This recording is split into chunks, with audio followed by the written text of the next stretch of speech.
കഴിഞ്ഞ മാസേ December last ഈ സിദ്ധാർത്ഥ് പ്രഭുവിൻ്റെ വണ്ടി ആക്സിഡൻ്റ് ആയിട്ടുണ്ടായിരുന്നു.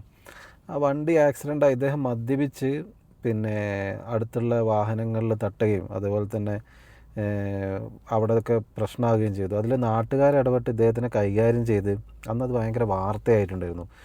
ഏകദേശം ന്യൂ ഇയറിൻ്റെ അടുത്ത്.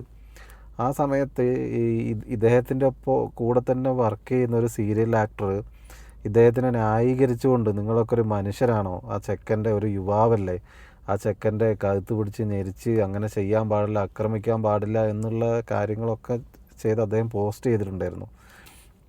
അതുപോലെ തന്നെ നിങ്ങൾക്കറിയായിരിക്കും, പിന്നെ വ്ളോഗറായിട്ടുള്ളൊരു മുകേഷൻ നായർ, അദ്ദേഹവും ഈ സിദ്ധാർത്ഥിനെ സപ്പോർട്ട് ചെയ്തിട്ട് സംസാരിച്ചിട്ടുണ്ടായിരുന്നു. ആ വീഡിയോ കണ്ട സമയത്ത് അദ്ദേഹത്തെ ഈ സിദ്ധാർത്ഥ് പ്രഭുവിനെ ആക്രമിക്കുന്ന സമയത്ത് ഞാനും ഇങ്ങനെ ചിന്തിച്ചിട്ടുണ്ട്, ഒരു ചെറുപ്പക്കാരനല്ലേ, ഇത്രയൊന്നും ചെയ്യരുതായിരുന്നു. പക്ഷേ അതിൻ്റെ സത്യാവസ്ഥ ഇന്നത്തെ ന്യൂസ് കണ്ടവരാണ് മനസ്സിലായത്. ഇദ്ദേഹം വാഹനം ഇടിച്ച ഒരാൾ മരണപ്പെട്ടു. ഒരു തമിഴ്നാട് സ്വദേശിയാണ്.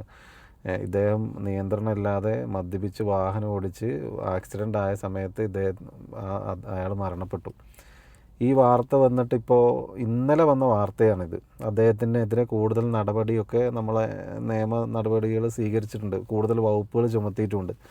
പക്ഷേ അന്ന് ഇയാൾ ആക്രമിച്ചതിൻ്റെ പേരിൽ ന്യായീകരിച്ച ആരും ഇന്ന് ഈ പോസ്റ്റ് ഇടുകയോ അല്ലെങ്കിൽ ഇദ്ദേഹം ചെയ്തത് തെറ്റായിപ്പോയി എന്നോ ഒന്നും പറയുന്നില്ല.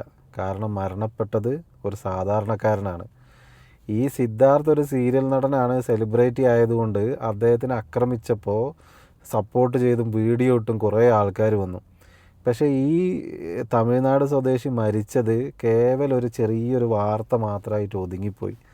മനുഷ്യന്മാർ തമ്മിലുള്ള വ്യത്യാസം നിങ്ങളൊന്ന് ആലോചിച്ച് നോക്ക്. പൈസ ഉള്ളവനും കുറച്ച് സെലിബ്രിറ്റി ആയ ആൾക്കാർക്ക് എന്തും ചെയ്യാന്നുള്ള രീതിയിലേക്കായി കാര്യങ്ങൾ. ഇവനെയൊക്കെ ശരിക്കും പറയുമ്പോൾ ഇവൻ്റെയൊക്കെ ലൈസൻസ് കട്ടാക്കുക വേണ്ട. ലൈസൻസ് കട്ടാക്കിയിട്ട് ഇനി അങ്ങോട്ടേക്ക് ഇവന് വാഹനം ഓടിക്കാനുള്ള ഒരു രേഖയും ഈ സിദ്ധാർത്ഥിന് കൊടുക്കാൻ പാടില്ല. നമ്മൾ വാഹനം ഓടിച്ചിട്ട് ഇപ്പോൾ ഒന്നാമത് എന്ന് വെച്ചാൽ അത്രയ്ക്ക് ട്രാഫിക്കാണ് നമ്മുടെ നാട്ടിൽ, കൊച്ചി ആ ഭാഗത്തെല്ലാം വരുന്നത്. ആ സമയത്ത് നമ്മൾ മദ്യപിച്ച് വാഹനം ഓടിച്ചു കഴിഞ്ഞാൽ എല്ലാ രീതിയിലും നമുക്ക് അപകടം ഉണ്ടാവും. ഈ ഡ്രൈവിങ്ങിൽ എപ്പോഴും നമ്മൾ ശ്രദ്ധിക്കേണ്ടത് നമ്മളെ മാത്രമല്ല, ഒരുപാട് പ്രതീക്ഷയായിട്ട് വരുന്ന ഓപ്പോസിറ്റുള്ള വാഹനത്തെയും നമ്മൾ ശ്രദ്ധിക്കണം. നമ്മൾ അലക്ഷ്യമായിട്ട് വണ്ടി ഓടിച്ചു കഴിഞ്ഞാൽ നമ്മൾ ആക്സിഡൻ്റ് ആകുന്ന കൂടെ തന്നെ മറ്റുള്ളവരെ അത് ബാധിക്കും. ചിലപ്പോൾ സ്കൂളിൽ പോകുന്ന കുട്ടികളുണ്ടാവാം, അല്ലെങ്കിൽ ഹോസ്പിറ്റലിൽ പോകുന്ന ആൾക്കാരുണ്ടാകാം. അതുപോലെ തന്നെ ചിലപ്പോൾ പുതിയ കാറൊക്കെ എടുത്ത് ഫാമിലി ആയിട്ട് ഒന്ന് കറങ്ങാൻ ഒരുപാട് ആഗ്രഹങ്ങൾ മനസ്സിൽ വിചാരിച്ച് യാത്ര ചെയ്യുന്ന ഫാമിലി ഉണ്ടാകാം.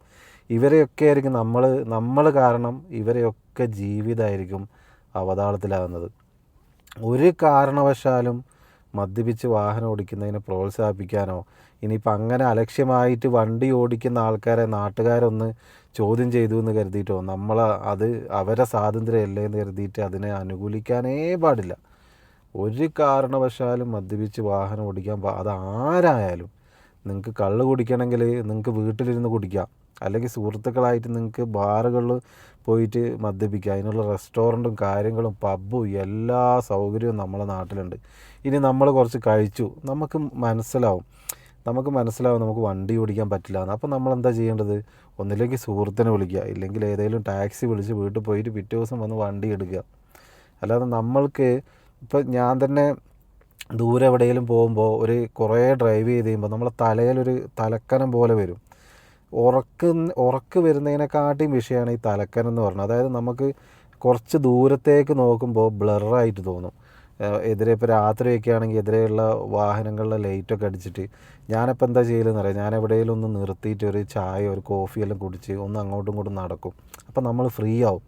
പിന്നെ നമ്മൾ ഡ്രൈവ് ചെയ്യുമ്പോൾ എന്താവും, നമുക്ക് ഒരു സുഖമായിരിക്കും, ഒരു കോൺഫിഡൻസ് ആയിരിക്കും, എതിരെ വരുന്ന വാഹനങ്ങൾ നമ്മൾ മനസ്സിലാവുകയും ചെയ്യും. ഇപ്പോൾ ഉറക്കം വരികയാണെങ്കിൽ തന്നെ നമ്മൾ അങ്ങനെ സൈഡാക്കിയിട്ട് വാഹനം നിർത്തി നമ്മൾ ഉറങ്ങിയിട്ടോ അല്ലെങ്കിൽ ഒന്ന് നടന്നിട്ടൊക്കെ വണ്ടി ഓടിക്കാവും. അത്ര നമ്മൾ ശ്രദ്ധിക്കണം. എന്നാൽ റോഡിൽ നമ്മളെ ലൈഫ് മാത്രമല്ല മറ്റുള്ളവരുടെ ലൈഫും കൂടി ബാധിക്കും.